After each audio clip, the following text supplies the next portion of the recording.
Pernahkah kalian berada sendirian di sebuah sekolah ketika malam sudah benar-benar larut? Lorong yang siang hari dipenuhi suara tawa siswa tiba-tiba berubah menjadi tempat paling sunyi. Kursi dan meja yang biasanya terlihat biasa saja mendadak seperti memiliki mata yang sedang memperhatikan. Setiap langkah kaki memantulkan gema yang terdengar jauh lebih keras dibanding biasanya. Dan yang paling menyeramkan, bagaimana jika di tengah keheningan itu, bel sekolah berbunyi sendiri, padahal listrik sudah dimatikan. Dan tidak ada seorang pun selain kalian. Malam ini saya akan menceritakan sebuah kisah yang konon terjadi di sebuah sekolah menengah di Jawa Barat. Sebuah sekolah yang hingga sekarang masih berdiri, namun ada satu gedung tua di belakangnya yang sudah dikunci lebih dari 15 tahun. Guru-guru baru tidak pernah membahasnya. Siswa-siswa dilarang mendekatinya. Tidak ada papan peringatan, tidak ada penjelasan. Hanya satu kalimat yang selalu diucapkan penjaga sekolah kepada siapapun yang bertanya. Kalau dengar bel berbunyi setelah tengah malam, jangan pernah keluar kelas. Awalnya semua orang menganggap itu hanya cerita untuk menakut-nakuti siswa. Sampai suatu malam, 6 orang murid membuktikan sendiri bahwa larangan itu dibuat bukan tanpa alasan. Namaku Arga. Saat kejadian itu terjadi, aku duduk di kelas 11. Sekolah kami sedang mempersiapkan lomba robotik tingkat nasional. Karena waktu latihan semakin mepet, kepala sekolah akhirnya memberikan izin kepada beberapa siswa untuk menginap selama 3 malam di laboratorium komputer. Tim kami terdiri dari 6 orang. Aku, Dimas, Nina, Lala, Riko, dan Bimo. Kami semua senang. Menginap di sekolah terdengar menyenangkan. Tidak ada orang tua, bisa begadang, bisa bermain game setelah latihan selesai. Kami sama sekali tidak menyangka bahwa keputusan itu akan menjadi pengalaman paling menyeramkan dalam hidup kami. Hari pertama berjalan normal. Kami datang pukul 4 sore. Latihan sampai maghrib, makan malam bersama, kemudian kembali memperbaiki robot. Sekitar pukul 9 malam, hampir seluruh guru sudah pulang. Yang tersisa hanya Pak Hasan, penjaga sekolah.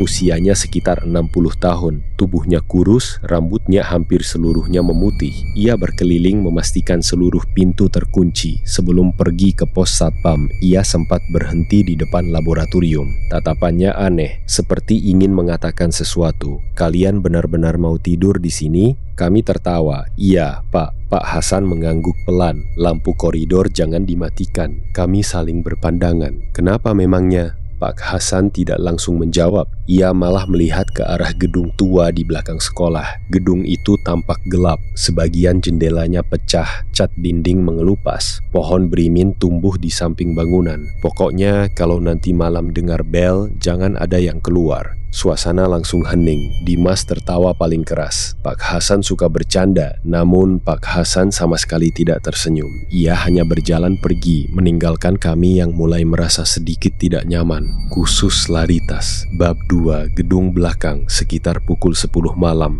Robot akhirnya selesai dirakit. Kami mulai bosan. Riko mengusulkan sesuatu. "Gimana kalau kita lihat gedung belakang?" Lala langsung menolak. "Ngapain?"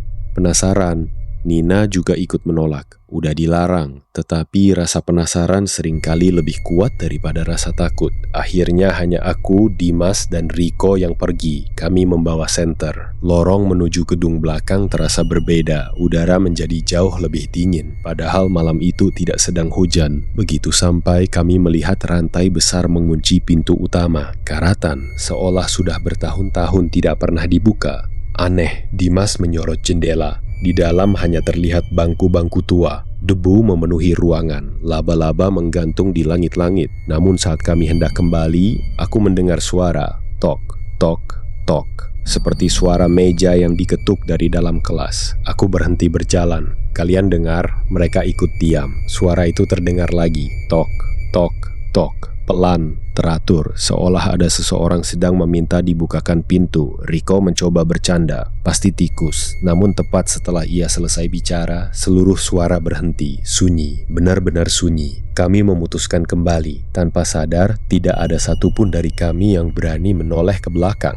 Bab 3. Bel pertama. Jam menunjukkan pukul 11.58 malam. Kami semua sudah bersiap tidur. Lampu laboratorium masih menyala. Komputer dimatikan. Robot ditutup kain. Aku hampir terlelap. Lalu teng, teng, teng. Bel sekolah berbunyi, bukan sekali, melainkan berkali-kali. Persis seperti bel masuk pagi hari. Kami semua langsung bangun. Dimas tertawa gugup, siapa iseng? Riko membuka jendela, gelap, tidak ada siapa-siapa. Bel terus berbunyi selama hampir 30 detik, lalu berhenti, sunyi kembali. Tidak lama kemudian, terdengar langkah kaki. Tap, tap, tap. Langkah itu berasal dari koridor. Perlahan, seperti seseorang sedang berjalan santai. Masalahnya, koridor berada tepat di depan laboratorium. Kami mengintip lewat kaca, tidak ada siapapun. Namun suara langkah itu masih terdengar, semakin dekat, semakin jelas. Tap, tap, tap, berhenti, tepat di depan pintu laboratorium. Kami menahan napas, tidak ada yang berani bergerak. Lalu, gagang pintu pelan-pelan berputar sendiri. Bel sekolah berbunyi jam 12 malam. Suasana laboratorium berubah menjadi sangat sunyi. Tidak ada seorang pun yang berani mengeluarkan suara. Mata kami semua tertuju pada gagang pintu yang perlahan terus bergerak.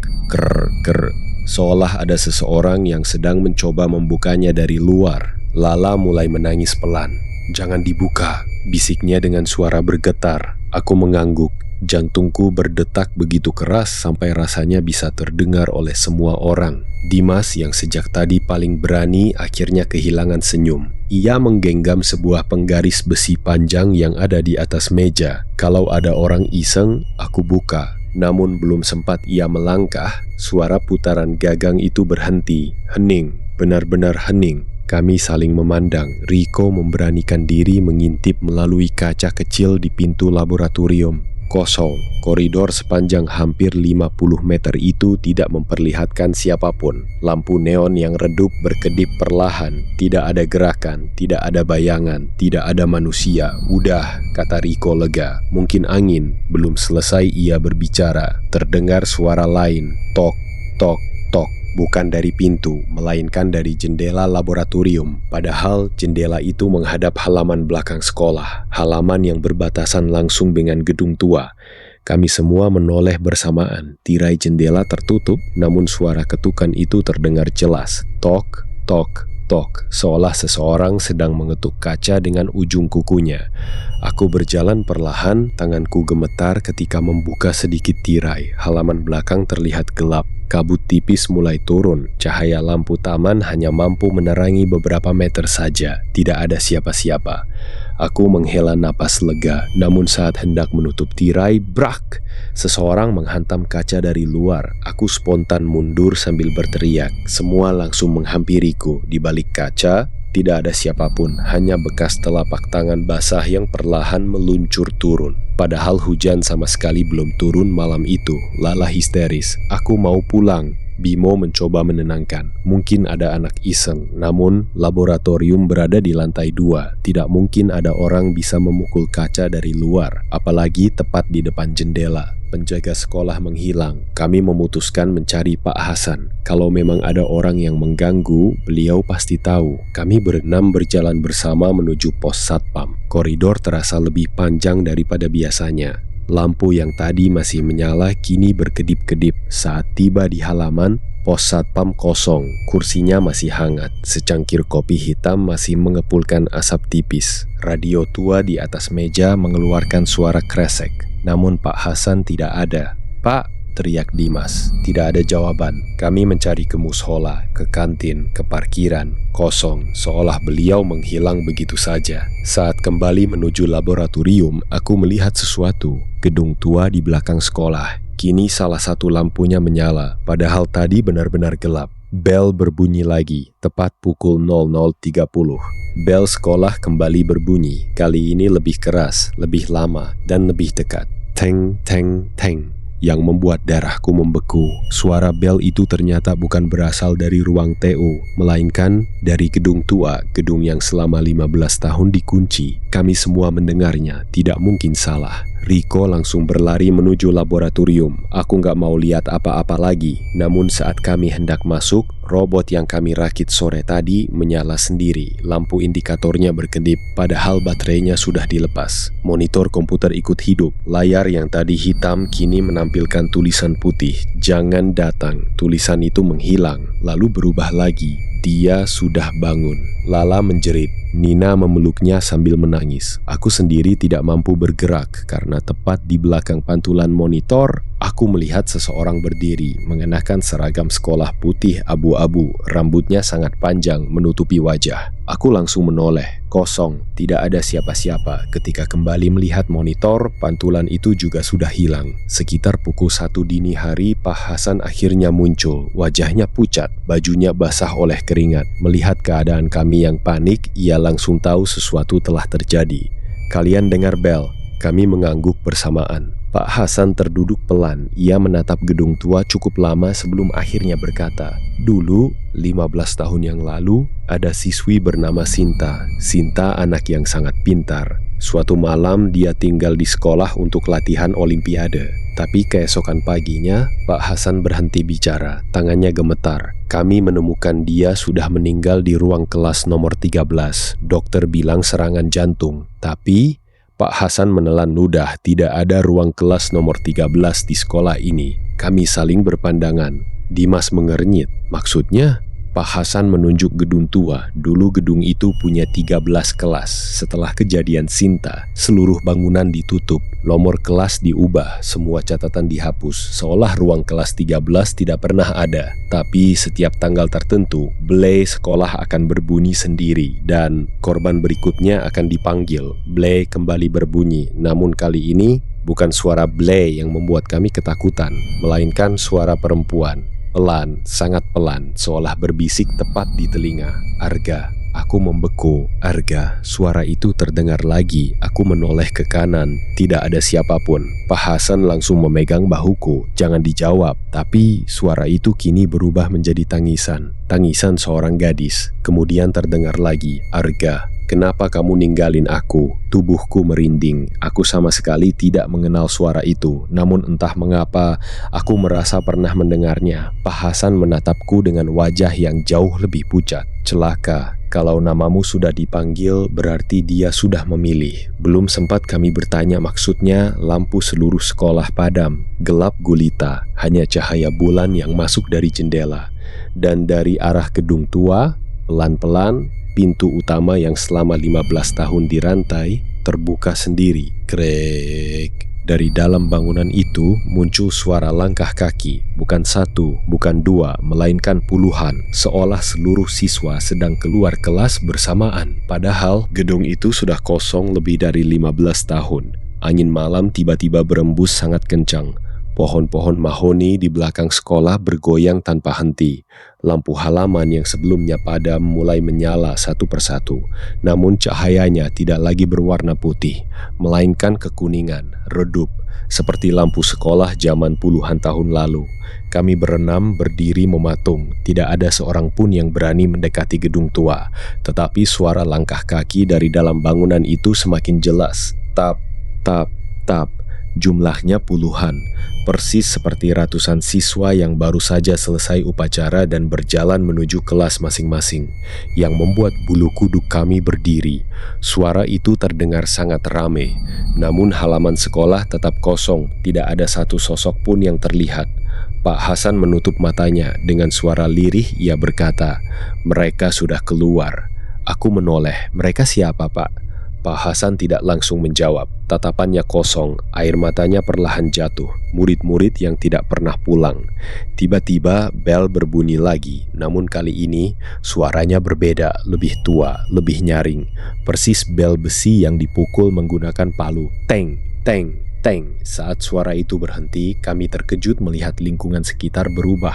Gedung sekolah yang tadi bercat putih kini berubah menjadi bangunan tua berwarna krem. Lantainya masih semen kasar, jendelanya kayu. Papan nama sekolah berubah menjadi tulisan lama. Motor-motor di parkiran menghilang, digantikan sepeda ontel berjajar rapi. Kami saling memandang. Apa? Ini mimpi? Pak Hasan langsung berteriak. Jangan ada yang percaya apapun yang kalian lihat. Kalau kalian mengikuti mereka, kalian tidak akan bisa kembali. Belum selesai beliau berbicara, suara anak-anak mulai terdengar. Riuh, tertawa, berlarian. Namun tak satu pun memiliki wajah. Tubuh mereka tampak jelas, seragamnya terlihat nyata. Tetapi bagian wajah mereka kosong, putih, seperti dihapus. Puluhan siswa itu berjalan melewati kami. Tak satu pun memperhatikan keberadaan kami. Mereka masuk ke dalam gedung tua, seolah sedang memulai pelajaran pagi. Di antara puluhan siswa itu, aku melihat seorang siswi, rambut panjang, seragam putih abu-abu. Ia berdiri sendirian di ujung koridor, berbeda dengan yang lain. Ia memiliki wajah yang sangat pucat, matanya merah, namun ia tersenyum pelan. Kemudian mengangkat tangan, mengajakku mendekat. Arga, suara itu terdengar lagi, lembut, sangat lembut. Entah kenapa, kakiku mulai melangkah sendiri. Aku tahu aku harus berhenti, tetapi tubuhku seperti kehilangan kendali. Arga, teriak Dimas, tangannya mencoba menarikku. Namun aku terus berjalan, semakin dekat, semakin dekat. Kini aku hanya berjarak beberapa meter dari gadis itu. Ia tersenyum semakin lebar. Sudah lama aku menunggu. Siswi itu berbalik, berjalan memasuki lorong gedung tua. Tanpa sadar aku mengikutinya. Lorong itu sangat panjang, jauh lebih panjang daripada ukuran gedung yang terlihat dari luar. Di sisi kanan terdapat deretan ruang kelas, nomor 1, nomor 2, nomor 3, terus berlanjut sampai nomor 12. Setelah itu muncullah sebuah pintu tua. Capnya mengelupas, pegangannya berkarat. Di atas pintu tertulis angka yang nyaris hilang, 13. Dadaku sesak. Bukankah Pak Hasan mengatakan ruang ini sudah dihapus? Mengapa sekarang ada di hadapanku? Perlahan pintu itu terbuka sendiri. Ruangan di dalam sangat gelap, hanya cahaya bulan yang masuk melalui jendela. Terdapat sekitar 30 bangku kayu, seluruhnya terisi. Siswa-siswa duduk diam, menghadap papan tulis, tidak bergerak sedikit pun. Aku menghela napas lega, kupikir mereka manusia. Namun saat salah satu kepala menoleh, aku hampir pingsan. Wajahnya hitam, matanya kosong, mulutnya terbuka sangat lebar. Lalu, satu persatu seluruh siswa menoleh bersamaan. Krek, suara tulang leher mereka berputar memenuhi ruangan. Kini, 30 pasang mata menatap lurus ke arahku. Lalu serempak mereka berkata, "Guru, murid baru sudah datang." Di depan kelas berdiri seorang guru perempuan. Pakaiannya lusuh, tubuhnya penuh luka bakar. Ia memegang buku absensi tua, perlahan membuka halaman terakhir, lalu menyebut nama, "Sinta, hadir." Suara siswi berambut panjang menjawab dari belakangku. Kemudian guru itu kembali membaca, "Arga." Tanganku langsung terasa dingin. Aku tidak menjawab. Guru itu mengulanginya, lebih keras, "Arga." Seluruh siswa ikut menatapku. Pak Hasan tiba-tiba menerobos masuk. "Jangan dijawab." Beliau melemparkan botol kecil berisi air ke lantai. Air itu memercik ke seluruh ruangan. Seketika, seluruh sosok di kelas menjerit bersamaan. Suara mereka sangat menyakitkan telinga. Ruangan berguncang, bangku-bangku beterbangan, jendela pecah sendiri. Guru perempuan itu menatap Pak Hasan dengan penuh kebencian. "Kau mengambil muridku." Di tengah kekacauan itu, Pak Hasan akhirnya berkata, 15 tahun lalu, Sinta bukan meninggal karena sakit. Kami semua terdiam. Dia menjadi korban perundungan. Tidak ada yang menolong. Bahkan guru memilih menutupinya. Sejak malam itu, bel sekolah selalu berbunyi karena setiap tahun Sinta mencari teman baru. Air mata Pak Hasan mengalir. Aku penjaga sekolah saat kejadian itu. Aku tidak berani bicara. Itu penyesalan terbesar dalam hidupku. Sinta memandang Pak Hasan, senyumnya perlahan menghilang. Aku hanya ingin pulang. Kalimat itu membuat seluruh ruangan mendadak sunyi. Jam dinding tua di kelas menunjukkan pukul 3. Bel berbunyi sekali lagi, namun kali ini suaranya pelan, sangat pelan. Sinta memandang seluruh teman-temannya, lalu berkata, "Ayo pulang." Satu demi satu, seluruh sosok di kelas mulai menghilang menjadi butiran cahaya. Guru perempuan itu ikut lenyap. Bangku-bangku berubah menjadi debu. Nomor 13 di atas pintu perlahan retak, kemudian hancur. Gedung kembali gelap. Kami semua sudah berada di halaman sekolah, seolah tidak pernah masuk ke dalam. Keesokan paginya, Guru-guru datang seperti biasa. Mereka mengaku tidak mendengar bel apapun. Saat kami menceritakan ruang kelas nomor 13, mereka hanya saling berpandangan. Kepala sekolah akhirnya mengizinkan pembongkaran sebagian gedung tua. Di balik salah satu dinding, pekerja menemukan sebuah kotak besi berkarat. Di dalamnya terdapat buku harian milik seorang siswi bernama Sinta.